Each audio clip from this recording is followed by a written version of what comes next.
Mike, tonight's going to be the first episode of More Pain to be delivered by the magic of fiber optic. How are you? Fiber optics, all right. Yeah, That's like when you go in the back of Spencer's and they have those funky lights next to the Led Zeppelin posters. exactly. Thank you, Jack White, for the fiber optic Jesus. You familiar with that song? Yeah. It's funny, fiber optics. Yeah, Well, yeah, but that's we've got cool. Let's do it. We'll ring it in. Fiber optics. We're on fiber optics. We're on Google's Backbone on YouTube. Anything can happen. right. The thing that's Somebody will interesting shoot about a this, flaming arrow through the window. Take me out right now. One of these hobos at Google, wherever the I hell hope. it's called. I hope that Yeah. doesn't happen. We don't want any flaming arrows to take you out. Some people are This annoyed is a when I Ted talk Nugent about the concert. technology, but I think it's important, Mike, because the reason I did this was our conversations were one of the inspirations for it. You've got a great internet connection over there. I don't know if people realize this. If they haven't been to Philadelphia, it's a super wired city. It's like kind of like going to South Korea because there's just so much great internet around Philadelphia, thanks to Comcast basically running the joint. But this allows us to be more interactive in the conversations. You look better, you sound better. It's good. Well, yeah, and Comcast has an extra package I got. It's like 6 hamsters on a wheel for that little extra power we get going. No, Comcast has been big around the city. Of course, they own all the sports teams. Nobody's really won a championship since Comcast took over any of the sports teams, but that's another story. Except for the Yeah. Eagles, but they're not owned by Comcast. So Right. the rumor around Philly was, see, Comcast built this new building, and it looks like a thumb drive. It's ridiculous Right. looking. And it's this newfangled building. The rumor was that William Penn has a curse over the city because he used to be the tallest building. He sits atop City Hall. There's a statue of William Penn. And that the city is now cursed. The sports teams are now cursed because William Penn has to look up at other buildings. So he's kind of mad about things. That's Right. like what's going on in the city. That's what they're worried about, you know. That's- William Penn is pissed off. Hey, you don't want these dead guys to be pissed off. But tonight, Mike, we're going to be talking about a bunch of different things. Yeah, I have seen this thumb drive building in Philadelphia. We're going to be talking mostly, once we get to the sponsor exclusive show on patreon.com/truepundit, patreon.com/crowdsourcethetruth, and subscribestar.com/crowdsourcethetruth. We're going to turn our attention to this strange phenomenon by which the FBI, the DOJ, the people in charge, they seem to allow disgusting perverts and pedophiles and pimps and things like that to kind of like roam around and do whatever the hell they want for a really long time. And then they have people like Phil Haney, who was a DHS whistleblower. He worked with Laura Loomer in their investigation of Keith Ellison, who unfortunately won the election and is now the Attorney General of Minnesota. He's a jihadi. He's a guy who beats up women. He's essentially a scumbag. And now Phil Haney, who was helping Laura do research on Keith Ellison, on Ilhan Omar, he's dead by gunshot. That's the way it works now in this country. The people who are trying to better the country end up on a concrete slab, and these pimps, pedophiles, and perverts use their influence to stay out of jail, because it's my contention that the FBI and the Department of Justice is nothing better now than a protection racket. Yeah. So if these people can implicate other people who work the puppet strings of these agencies, they stay out of jail. Guys like Epstein. And people say, oh, wait a minute, Epstein went to prison and he died in prison. The guy was like on the loose for 15, 20 years. They knew about this guy. Nobody did anything about it. Right. So, like, that's a long time to be out raping women and trafficking little kids. I'll 15, say. 20 years. What the government knows about it, okay? And then there's Epstein. There's Weinstein, who got convicted this week. And how long was he on the loose for? I mean, the New York Times was going to do a story on him 15 years ago, the same kind of stuff, and they pulled Really? back. And they said, nah, we're not going to do it. Well, the journalist who prepared the story was spiked. The story was killed. And like, Dean how many McKay? women did? No, it's before McKay. It's 10, 15 years ago. You know, these Hollywood types went to bat for him. At the New York Times, Ben Affleck and the other guy, Matt Damon, they went to bat for. Yeah, they went to bat for him and, you know, pressured the Times not to write the story. They said it was like politically motivated. Really? How many more women did he molest, sexually assault in that time, harass, you know, and now he's just being convicted. I mean, this guy's been on the loose for 20 plus years. Like, what's going on with these people? And then you got this other guy, Nygard. Today he was right. They raided his place over on Times Square, the fashion mogul. Yeah. And the feds let him get off the hook twice. 3 times if you include Department of Homeland Security. And that ties into Phil Haney. He was a DHS whistleblower. Look at this guy. He's like, who is this guy think he is? Over here. It's, you know, poor man's Ricardo Montalban. Right. But anyway, so yeah, there's lawsuits now out that, you know, he allegedly molested, sexually assaulted, trafficked young girls, 14, 15. Like, this guy is like, where have they been? The feds looked at this guy twice, and then also Homeland Security looked at him and did nothing. I can't believe they did nothing. I think they probably got the information, and he was cooperating with them, and they said, all right, we'll cut you a break here. Just keep giving us more information. Where does all this information go, though, is what I want to know. When they lean on these people, where does all the information go? What do they do with it? They're not indicting other people. So definitely what do they do with it? Indicting Andrew McCabe. I think they sell it behind the scenes, and they broker it behind the scenes.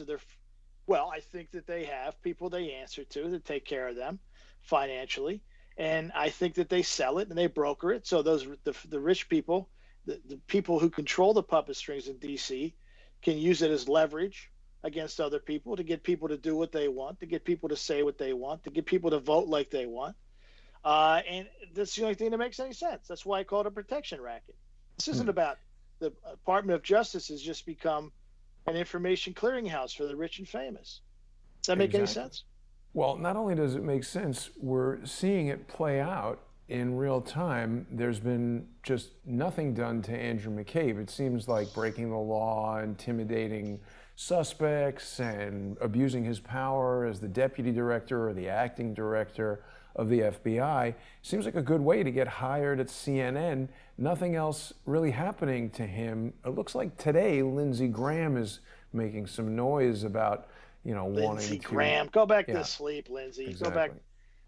Go back to sleep. I don't want to drop any F-bombs on YouTube, you know, it'd be like a big scandal, but go back to F and sleep, Graham. I mean, the amazing thing about conservatives in this country is, I'm talking about people, is this guy has a track record, right, about as dependable as Bill Clinton at a, you know.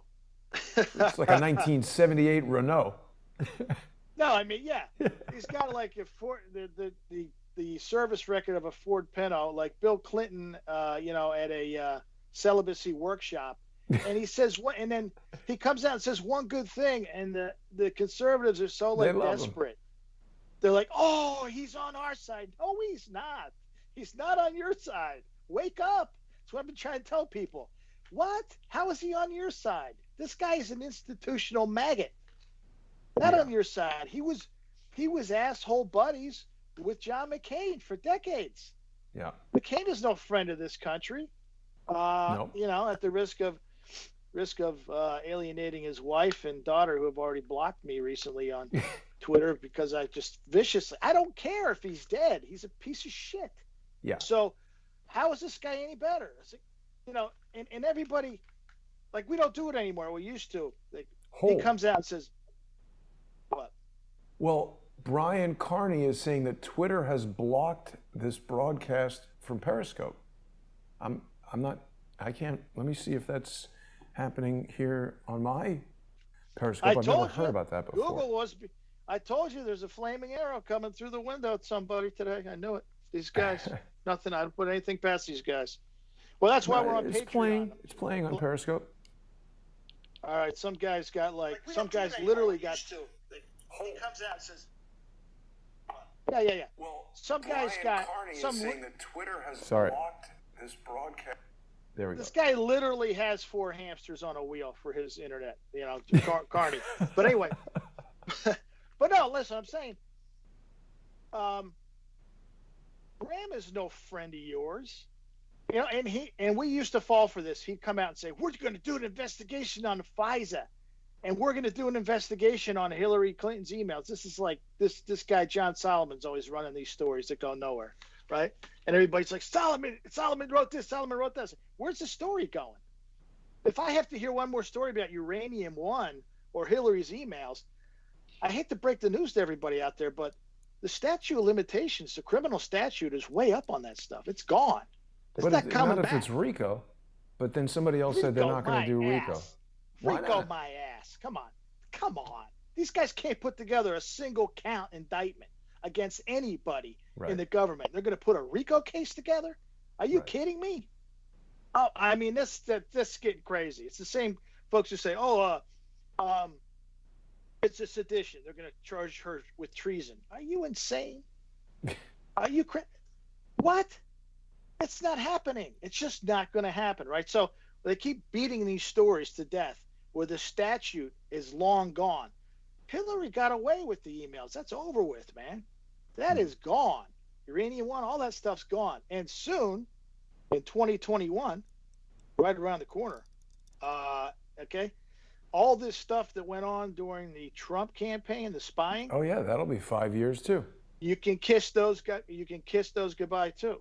They're going to run the clock out on that stuff. So if something started in 2016, the clock's already running right now on 2015. All this stuff started in 2015, okay? Around this time. So every day that there's not an indictment, they lose a day of the statute. So if I was working some kind of scheme, okay, in February 2015 to spy on Trump, right? And that's when it started. Every day now, the clock ticks. That's one less day I can be charged with, right? If it started in February, as a lot of people say it started around this time. If the election rolls around and no one's charged, guess what? Up until that point, everybody has a get out of jail free card. You have a get out of jail free card. Then if it goes past the election into 2021, who are you going to charge? With what? The statute, the criminal statute in this country is 5 years. Okay, unless somebody comes up with some RICO scheme, some pie in the sky, Hallmark Channel bullshit, it's 5 years. I mean, these people are like Hillary's first RICO conviction, the movie. Yeah, it's getting ridiculous, right? Hillary is okay. Let's just look back. Sessions ran out the clock on a lot of this stuff. Did nothing. Hubert did nothing. They ran the clock out. That's what they do. But we don't have to worry about it if we run the clock out. And the guys in the FBI are sitting back and saying, hello, we did all this work and the clock's ticking. It's like you turn an hourglass over and it's like the sand. Not much There's left. like this much sand left. And justice is saying, hey, stuff runs out, it runs out. And we don't have to worry about it. But so tell me that they're on your side again when they keep running the clock out. Don't you? I don't know if people understand. The clock is ticking now on the 2016, 2015, 2016. That's the tick-tock that Hannity should be talking about. Hannity with his TikToks. At least he's like a clock, right? A clock's right twice a day. It's like Hannity. He's right twice a day. This guy. Oh my God, the broken ones are right twice a day. But I know. I mean, seriously, the clock is ticking. Not a lot of people realize that. You just can't be charged for stuff you did 40 years ago, even 6-7 years ago. There's a federal statute of limitations. People say, "Hey, what's up with this? What's up with the statute of limitations? I've been looking around town. Where's the statute at?" The statute of limitations. There's no statute of limitations, and the clock's ticking, and they know this. The folks inside know this, and guys in the media know this. The guys on Fox know this. They won't tell you this though, because it takes away from their stories. Well, people get then mad, someone is Mike. always going to jail. I get some emails from time to time from people who are like, oh, you guys are being negative and you don't want to listen to this. But the fact of the matter is, why would you want to listen to somebody telling you something that's unrealistic and untrue versus someone who's laying it out in the way that you are? Because when you think about these things, the statutes of limitations and who's in there and whether or not there's a grand jury, that's a lot more sensible from an analysis point of view than just, every day saying something's going to happen. It's a good point. And here's the point. If you listened to me and everything I said in the last 3 years, and I was your financial broker, you would be way up. Okay? If I was your broker, right. If you listened to me and everything making decisions based on this advice. Yeah. If you listen to Hannity and that crew, you'd be bankrupt. Yeah. They're wrong every time. So if you don't know that by now, or you can't figure that out by now, or take a step back and say, yeah, this guy's right. And he's right most of the time, damn near all the time. Well, why doesn't he have a big platform? We'll figure it out. Yeah. What the last thing they want is a guy like me around saying, whoa. That $1 billion news operation you have where you're spewing a bunch of crap, that's a joke. Right? They don't want guys like me around telling people that. But it's very basic. If I need to keep telling you that you're watching these people and they're lying to you and you can't figure it out, then you probably shouldn't be listening to me in the first place because you're beyond help. I mean, it's pretty basic. And people can get mad at that. Okay, that's fine. Yeah. But what am I supposed to do? And what are people like there are other truth tellers out there saying, yo, this stuff doesn't add up. None of this stuff adds up. Like, why would you talk about a scandal where nobody conceivably by U.S. statute could be charged anymore? Right. Nobody could be charged for Hillary's emails. It's over. And I wonder if Hannity was saying that. And I mean, I know that Trump watches Fox. I'm not sure that he watches More Pain on Patreon and Subscribestar. But perhaps if, the president were listening to what you're saying, maybe he'd have more of a sense of urgency in terms of either firing William Barr or getting somebody in the Justice Department who's going to do something. Mike, we have just a couple more minutes here on YouTube and Periscope and Facebook before we transition over to our sponsor-exclusive broadcast. And these sponsor-exclusive broadcasts are really important. It's the only source of income for Crowdsource The Truth, and it's a huge source of support for True Pundit. So I hope the people who watch and enjoy the show every week will join us on patreon.com/TruePundit, patreon.com/CrowdsourceTheTruth, and subscribestar.com/CrowdsourceTheTruth. In addition to all these things we've been talking about here, there's a lot more to talk about on the 10th episode of Mike's incredibly successful podcast, the Thomas Paine Podcast. Mike speaks to Robin Gritz and gets her reaction to Andrew McCabe basically being, paid to break the law, getting a job at CNN where he can continue to lie and basically get money for lying, which is what he did while he was at the FBI. Can't even make this stuff up. We got another one coming out. We'll be breaking some news tonight on this show when we kick it over to the other platform, and then tomorrow I'll expand on it on a new episode of the podcast. But that's become kind of the formula. I like that formula. So that way people who are sponsors, like Tuesday, Wednesday. They get it early, and then people can really dig into the details. They get it early. Yeah, they get it early, and that's the whole point. I've been releasing a lot of stuff to the sponsors only because it's like, hey, you have to understand in this business who butters your bread. Right. So it's like, thank you. But the important thing is, Mike, the way you and I have set this up here, it's not like someone's walking in a room and saying, Mike, that story's not running. Because we've distributed the sponsorship over lots and lots of people sponsoring for small amounts, it eliminates the traditional problem of whoever it is that's signing the check being able to kill a story. This is a long-standing problem in the news business, isn't it? Well, it drove me out of the news business my first round when I was working for mainstream media, and most journalists don't leave. They just go along with it. They acquiesce, like, oh, whatever, I'll just take the paycheck. And then you can't get good stories, and then you just go along to get along. And then what do you have at the end of the day? You have a mediocre media who shills for governments and big corporations, and that's all you end up with. Right, so it's a much better way for people to get their news. People can also be reading truepundit.com. Great place to go every day, lots of breaking stories. Mike has got really unmatched sources and connections in the law enforcement arena, and a lot of good stories on there that we'll be talking about. So we'll give everybody just a few minutes to get over to patreon.com/truepundit, patreon.com/crowdsourcethetruth, and subscribestar.com/crowdsourcethetruth. Mike, I'll see you there. Okay, my man. Looking forward to it. Thanks for watching, everybody.